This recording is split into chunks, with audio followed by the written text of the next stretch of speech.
Coach Julius here. Today I drove in like different areas and I had a few meetings in different places today. And I went from extremely poor places to extremely rich places in like one day, right? And I started coming to a point where I wanted to explain something, the difference between a rich person, a poor person, and a wealthy person. There's a distinction between these three guys. You see, a poor person has a problem. He's a bad steward, first of all, and I want to explain why poverty is a mindset and it's not a physical act of, let's call it, opportunities. Okay?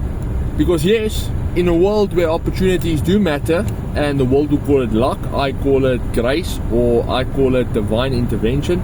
But in a world where poverty is looked as a victim mentality and it's something to feel ashamed for and to feel sorry for, it should actually be a thing that should be discussed. Because the reality is, poverty is different from being poor. You see, poverty and being poor is two different mindsets. You see, you get poverty where there's existential crises outside of existential control of things happening to people in certain countries because it's out of their control. Okay, so in poverty state countries, I understand that in some circumstances that persecution is a lack of resources, right? And political agendas. But in the same way, it doesn't explain the Kenyan 16-year-old who discovered water and brought water to his community and he was awarded a Nobel Peace Prize. So there's realities, there's blessings in it. But now let's go to poor, right? Poor, controlled poverty. Let's call it controlled poverty.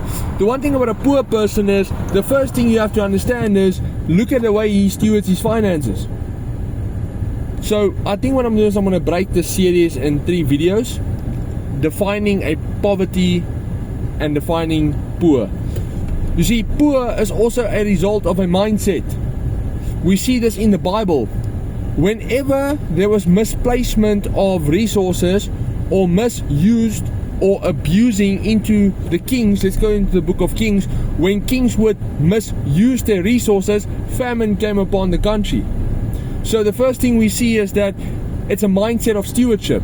When money comes into my hand, a lot of poor people are addicted to drugs, circumstances, and things that causes them to go into a dopaminic state because of the high neuroticism they face in their reality, circumstances, and environment, right? So whenever resources and seeds comes into the hands, what would happen is that they will misuse it and they will most likely indulge into fleshly desires and fleshly things, right? So the thing with a poor person, his mindset is the problem.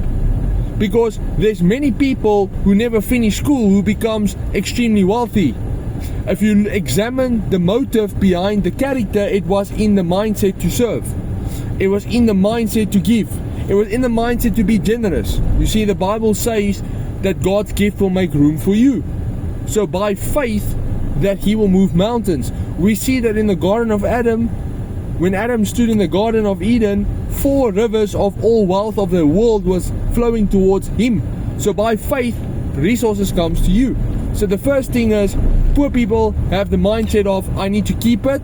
When seeds, let's use money, time, opportunity as a seed comes into their hand, they squander it. They eat it. They don't share it. They don't plant it. And then if I can go so much deeper into this, if you look at seasons, the Bible speaks about different seasons. Time to reap, time to sow, a time to cry, a time to be joyful. Well, we see that in the world, seasons of cultural movements. We see the winter seasons, the summer seasons, when the economy is blooming, then from the blooming season it goes harder, and in the summer then it suddenly crashes, then it's the winter, and then after it crashes, the strong hand plays the weak hand out, and money starts flowing back into the economy, because in some monopoly cases, the guys who are rich that overplayed their hands, money spills, corruption happens, things get exploded, all the harvest that they've made, and the Bible says the unrighteous is wealth is stored up for the righteous. So now we see that the money starts flowing into the system again.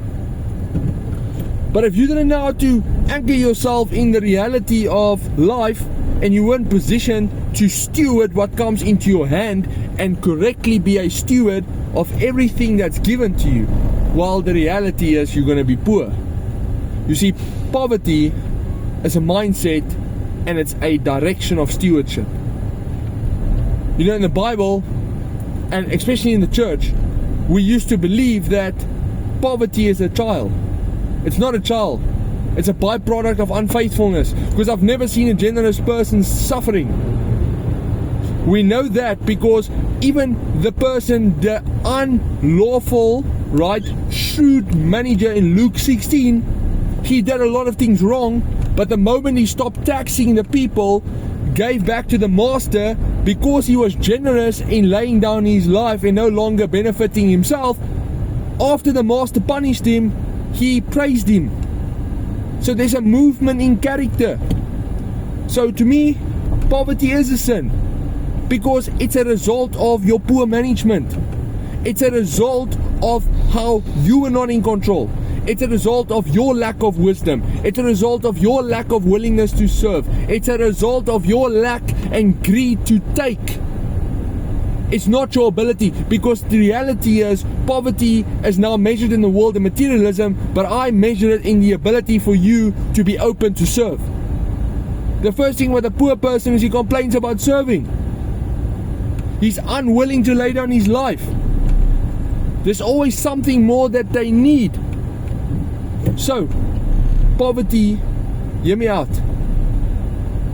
Poverty stake that's uncontrolled is understood, but poor in misplaced judgment of what you do in life as a result of circumstances that you have manifested from the past by accepting the reality that you are in as who you are, well, that's your fault. And that's the first problem with a poor person. It's all about him. So let's start with poor person before we move on to the rich person.